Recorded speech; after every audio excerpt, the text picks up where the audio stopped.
Hi, Doodle here and welcome to another video. Recently I travelled by coach, by LEGER holidays, to Venice and the surrounding areas of Verona and Arco in Italy. On the way we travelled through countries such as France, Belgium, I think it was Austria, Germany. We went to Germany, Austria, and then down to Italy, which was just amazing. So we'd done our ferry crossing on the way. It took us 1.5 hours from Dover to Calais on the first trip outwards. So that was the first part of our journey. As you can see, we're leaving the port now on the ferry. It was a beautiful trip, and as you can see the weather's horrible there, and this is our hotel. We're just arriving here in Belgium, Liège, I think it's Liège. I'll have to go back and change that if that's wrong, but we got to our hotel in Belgium at about 8 or 9 o'clock at night, and we were pretty tired by then, as the coach journey was about 3.5 hours to get to our hotel. But we checked in to our hotel and getting ready for the next day ahead. As you can see, the hotel's quite basic. It's just a bed and a bathroom and a few tea and coffee facilities. Towels are provided, toilet rolls provided and things like that. So you've just got the comforts, some basic comforts and amenities that you would need for a hotel stay. I mean, I was quite happy with both the hotels we stayed in. And you know, it's just a rest stop at the end of the day, because you are doing a lot of travelling, especially when you go by coach. You're travelling on the coach for a long time, 14 plus hours. Italy is a long way and you stop in these lovely countries and you get to see all the countries. Now currently this is if I remember rightly, Germany. We do pit stops on the way with LEGER, and we stop for a break, a toilet break and a lunch break. And here you can see the sign up there. I think it was either Germany or Austria where this thing was. And the toilets made me laugh, because I wasn't expecting this, but when you put your hand over the sensor, the toilet it just revolves round, cleaning the rim of the toilet. I'll try and add some footage in further on in the video, but yeah, it was the strangest thing.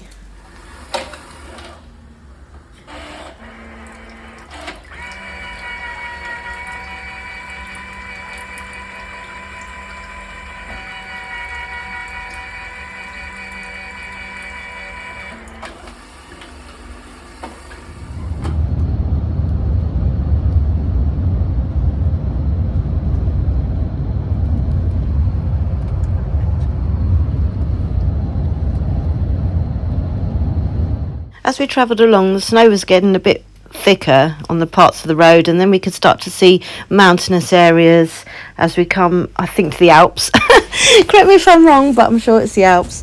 As we travelled along, you could see the snow peaked mountains. It was just simply beautiful. Now, this is not a trip for the faint-hearted. I mean, a lot of people choose to fly, but I chose to take coach. It is a long journey. It is a really long journey. You get stops about 3 to 3.5 hours each time, and you'll stop in different towns as you go through and drive through the areas and the countries. But it is not for the faint-hearted. As I said, you do have to sit on the coach for a long time, and it is quite tiring. You know, you're sitting on the coach, you have early mornings to go on excursions and things, but saying that, it really is worth it, because Italy and Austria and Germany, you know, France and Belgium, they're beautiful countries, and you get to see all the sights, and it really is worth getting up early and doing all those things. The breakfasts were lovely. We had continental breakfasts. You had a choice of sort of croissants and pain au chocolat, coffee and yogurts and fruit, and all sorts of things, and it was really nice. The breakfast I really enjoyed.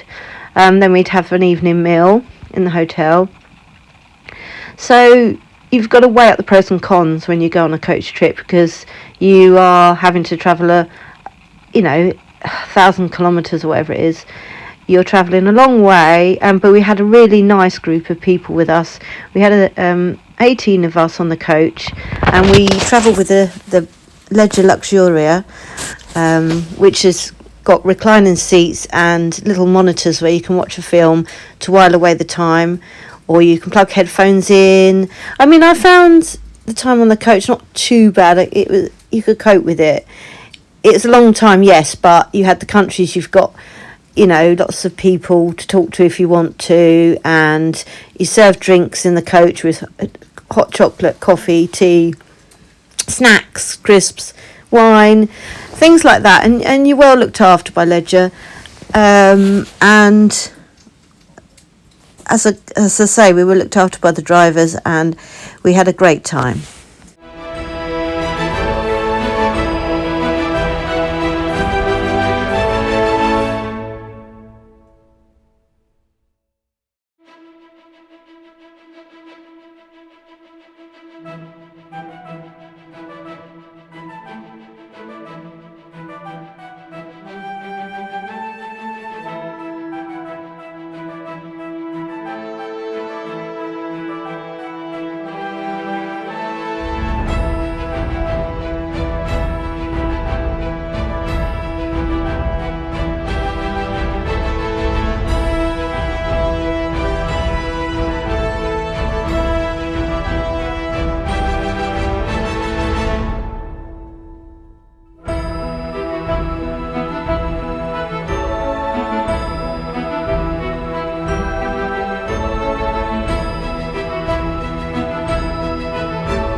This is Austria, another one of our pit stops, and we went through the Fern Pass, I think it is.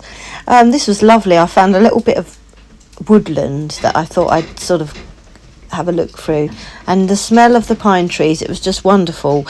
As you walk through, the air was so fresh and clear and clean, and there's a coldness in the air. It was hard to explain. It was just so pure and clean, and this woodland just smelt of pine. It was just magical.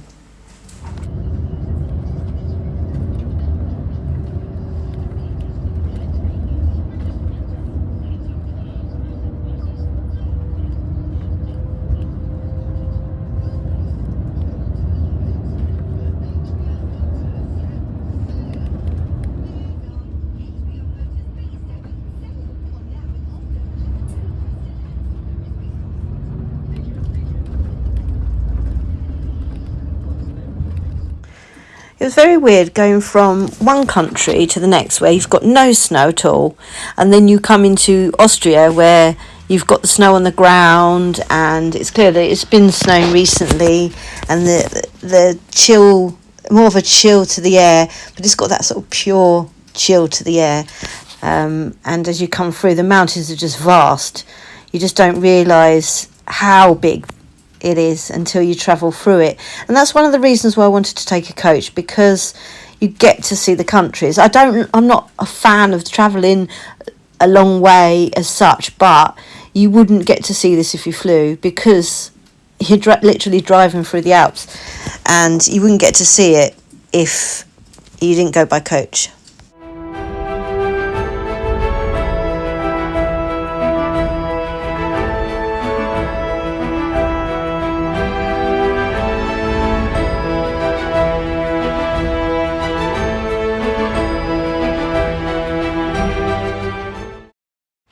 So we arrived in the town of Arco in Italy.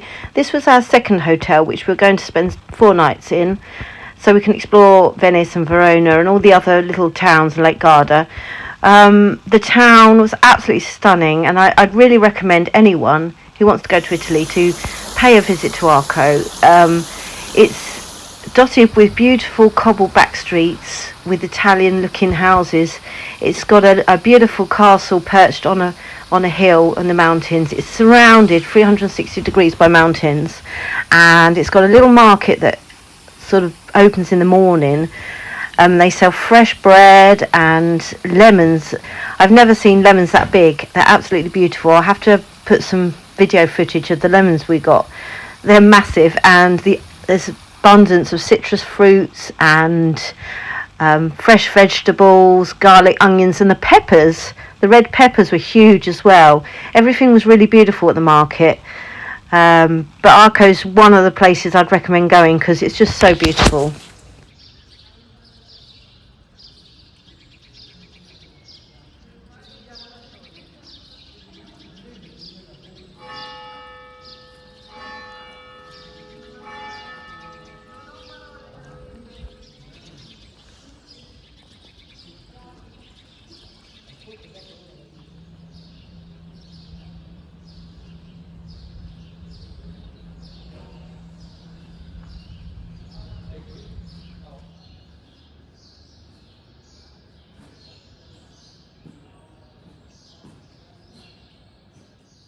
These are the lemons I was talking about that we bought from the market in Arco.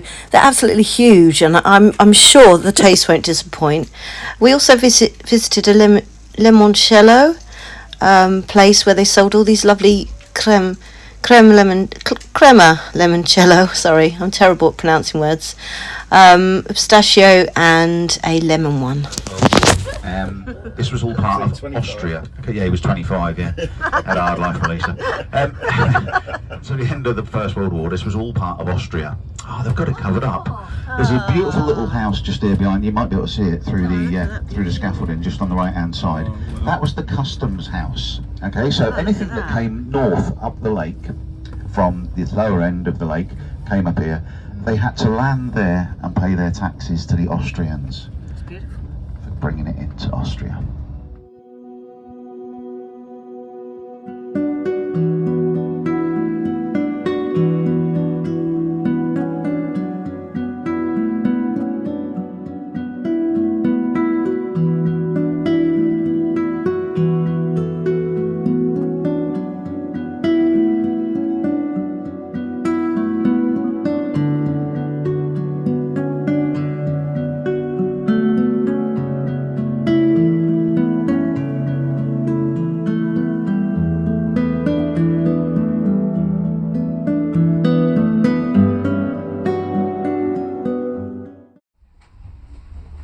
I'm not sure if you can see, but the cars here, they've got massive dents in their bodywork, and a lot of the cars in this area had big dents in their bodywork.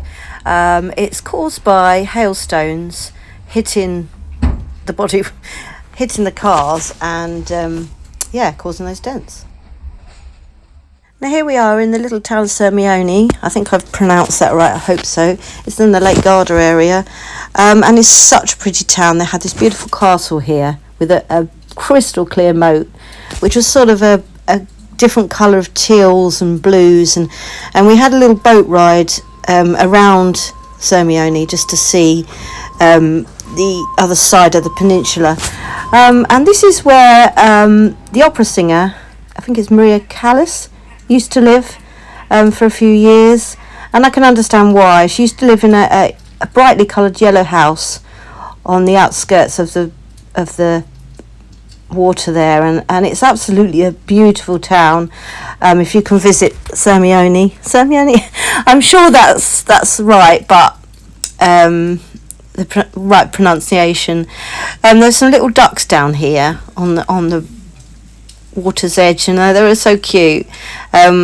Quite tame. I think they're quite used to being fed, because one come up to us and was sort of quite boldly asking for food, into the point where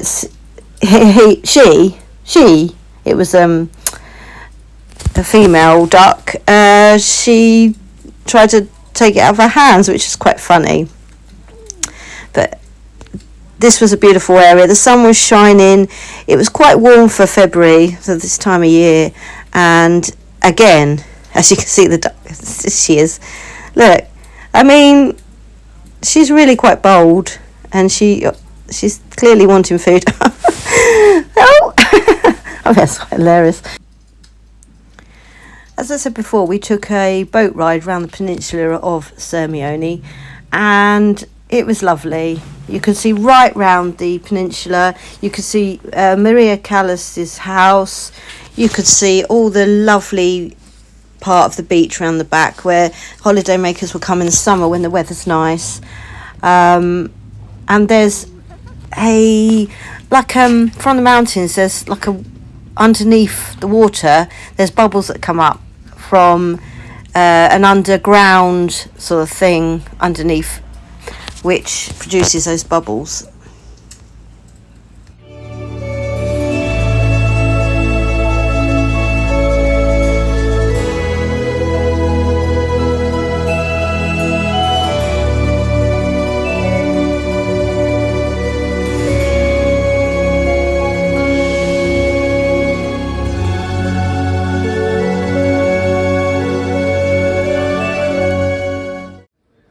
For watching this video, and I hope you join me on my second part, which will be Venice and Verona. This has been mainly about Calais and the drive down through the different countries to get to Italy and the pretty little surrounding villages. This is Arco again, the village that we stayed in. It's absolutely beautiful, the cobble streets and the lovely colourful houses leading up to the mountain and the castle on the top.